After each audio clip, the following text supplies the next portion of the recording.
The Batman Second Night, issue 2, Dan Jurgens writing with Mike Perkins on the art. Now this book, on the other hand, I was very much into. Really dig this. Obviously, I love the Perkins art and all this, the spooky kind of qualities to the villains between the Executioner dude and Scarecrow. There's some really cool stuff there. But this obviously very quickly teases and introduces the Golden Age Superman into the mix. During the chaos of everyone running from the gunfire, Batman's obviously up in the roof fighting the Executioner. Down below, you see someone in a hat helping an old lady up, but then rushing to get to a phone booth, and then you realize, oh, that's who this is. And then he whooshes off. He's kind of bumbling through the crowd. He's going the opposite direction, right? And then, he helps the old lady up, and then he goes in the telephone booth and undoes the light there. And we get that awesome Mike Perkins image of him in the phone booth. And I was just like, oh. And then you turn the page and we get to the fight with Batman and Executioner. I go, oh no! It was almost like comic blue balls a bit. And it pays off later, right? Again, this is why I love this book. Like, again, I'm not even going to try to hide it, how much I love this book this week. It does this smart thing where obviously, so he swoops in and stops like the axe swing that would have killed Batman.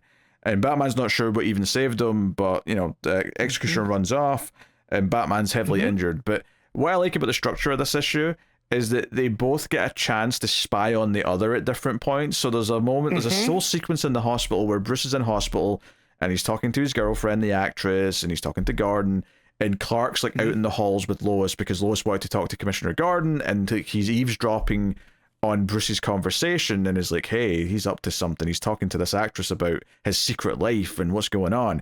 But then later on, when Clark and Lois are trying to interview at this chemical plant or whatever it is, Batman's there doing his spy work, and he's up in the rafters listening and watching to what they're saying. It was a really nice little sort of two sides of the same coin where they're both getting a chance to spy on the other before they understand who each other are and, everything that's going on. So I really like that element to it between the two. Oh, for sure. And just the way that they introduce Lois and Clark and just their entire dynamic is classic. Yeah. She doesn't know he's Superman. Let's be clear up front. Yeah, that's we're still in the secret identity phase here. And they were there to do, she's wondered why Superman's in Gotham, and he just goes like, "Oh, where I'm needed, Miss Lane." And stuff, and God, and the suit looks so good. It's the Golden Age suit with the black background on the S shield, and the cape's not as tall. It's almost, or as long. It's almost like the Shazam cape, kind of just goes down to his waist. And he fits right into the story that they're telling, because they keep mentioning the Great War, or World War One, and just what Superman of the 40s would be like here. And there's just that down home kind of country bumpkin vibe to him, up against the cosmopolitan backdrop of Gotham. And I love that Jurgens leans into that. There's a lot of when this is brought up to Batman later, when I think it was the actress, she brings up Julie, she brings up this, Superman's in here, he can fly, and Batman's like, no one can fly. Right, maybe he jumps high, maybe higher than we can perceive, but no one can fly. And I actually stopped and thought about it and went, yeah, we don't actually know for sure. I mean, it kind of looks like he's flying, but he could just be doing really long jumps, because Golden Age Superman didn't fly. He bounded. Right? Yeah, that's why he leaps tall buildings in a single bound. Yeah, so we'll see. And we don't, and we're very careful to see that, because even of the page where he's with Lois and she goes, "Well, what are you doing here in Gotham?" It looks like he's just jumping out of the water. I mean, it kind of looks like he's hovering, but it could have been either. He could have caught her midair. You know what I mean? Yeah. Because he catches Lois because their car's driving off the road. If you remember, they were getting gas with the Scarecrow gas inside the car. So she was convinced they were being chased by gunmen. And then once they're saved and Superman saves both of them, she's like, yeah, we've been chased by gunmen. And Superman's like, there was no one behind you. There was nothing else in this road. Nothing's happened here. So And then obviously Batman starts investigating this later as well, and they tie this into the use of like mustard gas in World War One, and we even get like a cool backstory here. It's when Lois is questioning Gordon about why he's so loyal to Bruce Wayne. It's because when he was in the trenches in World War One, he should have died. He should have been left for dead, but a young medic named Thomas Wayne helped him, gave him a gas mask, even took off his own and like sort of held his breath till he could find one on a dead soldier that was working, and took him back to like their side of the trench and saved his life. And Gordon feels guilt that Thomas Wayne died in his city while he was on duty, and he like lives with this guilt of like, this man saved my life when I should be dead and I couldn't save him. So I like that gravitas to that. I like that. So the best thing I can do is try to keep his son safe. Yeah. And you know, that leads to a lot of great Perkins art in the trenches. Like all this stuff with them wearing those old timey gas masks with the big hose coming down. Oh, that looked great. That was good stuff. Oh, and it's very moody. The way like when he starts talking about when Gordon starts talking about it, his face is in shadow, and it's almost like the shadow gives way to the fog of war in the trenches, you know, and even when he yells gas, right, it's like this grotesque expression on his face, you know, just the horrors of war, and everything's drab and green and yellow, you know, so the coloring really pops through as well. Yeah. So then when we get back to regular Gotham and they're in the hospital, everything's bright in contrast, right? It's almost like that artificial light, you know, everything's harsh or whatever. So speaking of coloring, when we get scenes of Scarecrow and the Executioner, and it's just the green gas is in the room, and it's like almost no other color. There's like maybe dark purples, but that's about it. And it's just this green gas really pops behind them to really feel kind of alien. And Scarecrow like looks, there's like panel where first you see like a sort of demon that the Executioner thinks he's seeing because Scarecrow's gassed him. Yeah, but the panel underneath that though, which is literally just Scarecrow's face, is almost creepier to me. The way he's just looking right at the 100%. Reader. Yeah, with the mask on, it looks absolutely disturbing as shit. It's the wide eyes and the smile and the glint in the eyes that Perkins draws in there. Yeah, but with the sack over his head though, so you've just got that sort of texture. Yeah, it's and everything. He says, "Relax, it's over," and I'm just like, so if this is how creepy Scarecrow is in this universe, I hope we get more of this. What's Joker going to be like? Right? I mean, or even Two-Face, because we got the Monster Men last time, right? Yeah, now that he's done one sequel, it's like, oh, surely he's got plans and ideas for Joker and other villains. The fact that the first one was so good, and the fact that through two, this is so good. Just give me this. If this is all Jurgens works on now, I'm more than okay with that. Yeah, and you know, just good stuff. And the Executioner doesn't like that he was gassed, so he tells Scarecrow not to do that. But Scarecrow kind of explains that he was helping build or make gas that was worse than mustard gas during the war, but then once it was outlawed, he was kind of just cast off to the side, so that's partly why he's disgruntled. But it was always like a mind sort of altering gas that he was developing, and he talks about that. But he does casually mention that someone in Germany might want to buy his new gas from him soon.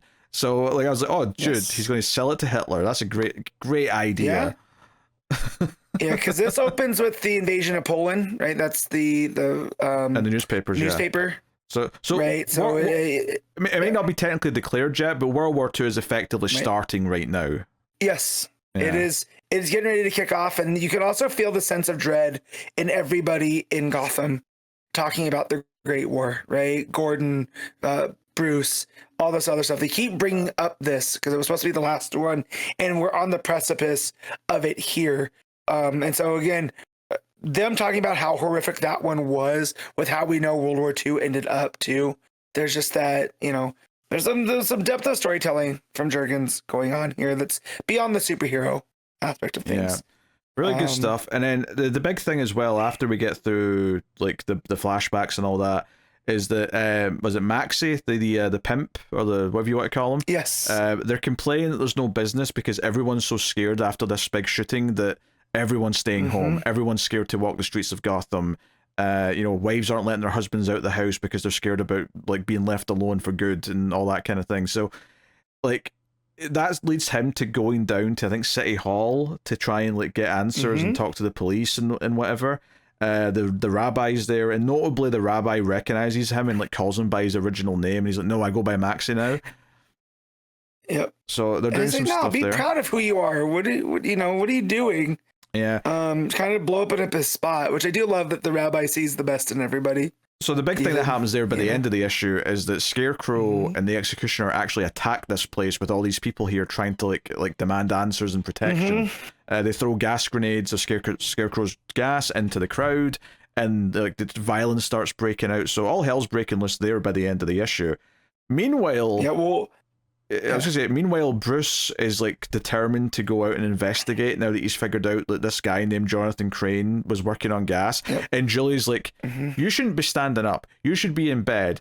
Go to bed. And he's like, no, I have to. And then he starts promising that when he's dealt with the Executioner and Scarecrow, he'll give up being Batman. Yeah, we'll see how that goes, right? We'll see how that goes, Julie. No. Once he has an in-house surgeon named Alfred, he ain't never given up nothing, you know?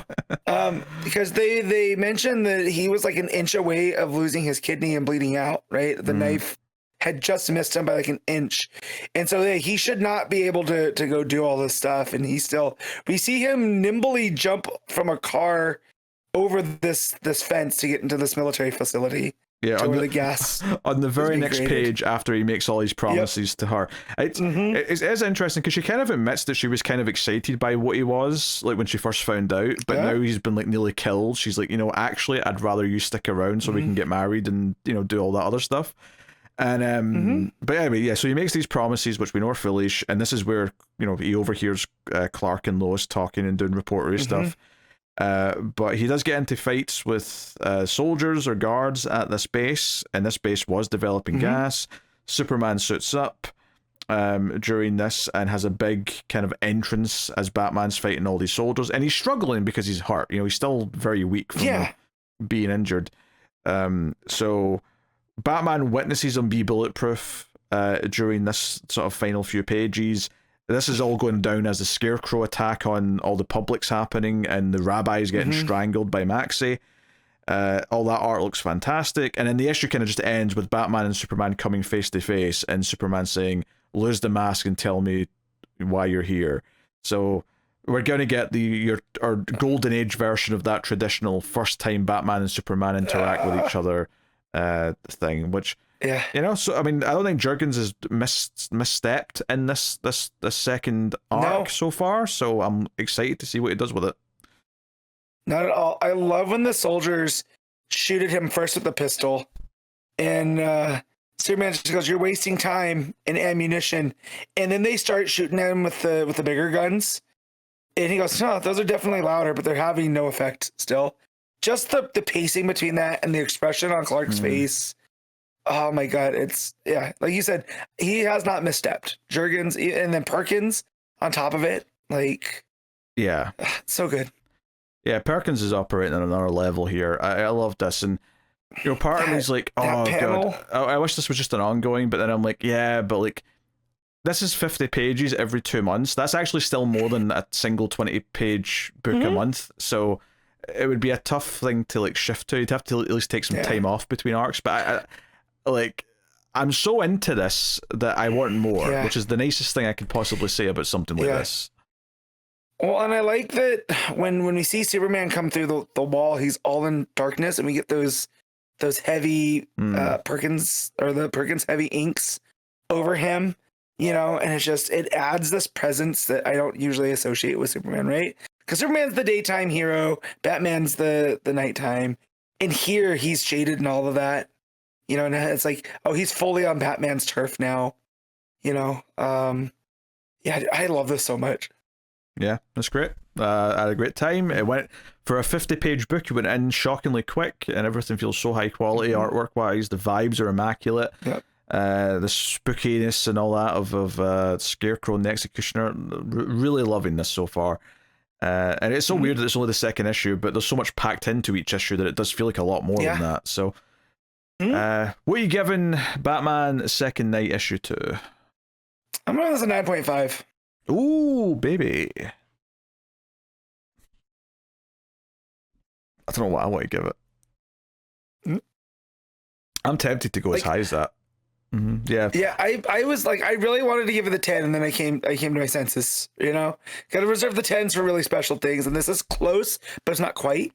And it might just be my Superman bias, because this had a lot of great Superman moments in a Batman book, right? So 9.5 I think is fair. I think I'll agree with the 9.5. I think this is fantastic. I loved how it looked, how it felt. I think I don't know, just the interactions, the characters, the backstory with Gordon and Thomas Wayne, I thought was cool and interesting. I like how it's tying it into these like worldwide events that are very historically kind of well known. That's all good stuff.